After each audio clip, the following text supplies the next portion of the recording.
In today's video, I'm going to teach you how to open the Waze Map Editor, sign in, and access the Place tool.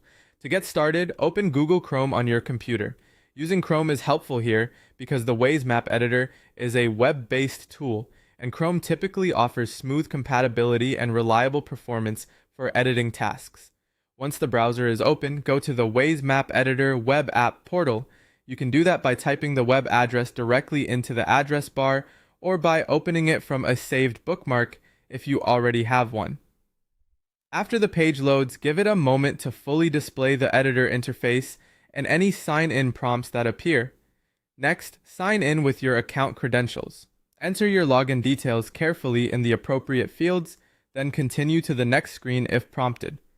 If your browser offers to autofill your information, make sure it's using the correct account before proceeding.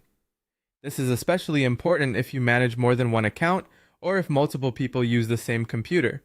Once you submit your credentials, wait for the editor to finish loading. Depending on your internet speed and whether the site needs to load map data, this may take a few extra seconds. After you're signed in and the editor is fully visible, look toward the top editing bar. This is where the main creation and editing tools are located. Find the Place tool icon and click it to select it. Choosing this tool prepares the editor for working with place-related items on the map, such as locations and points of interest. If you're new to the interface, it can help to pause for a moment and visually confirm that the tool is active before moving on. In many cases, the selected tool will appear highlighted, which lets you know the editor is ready for that specific action.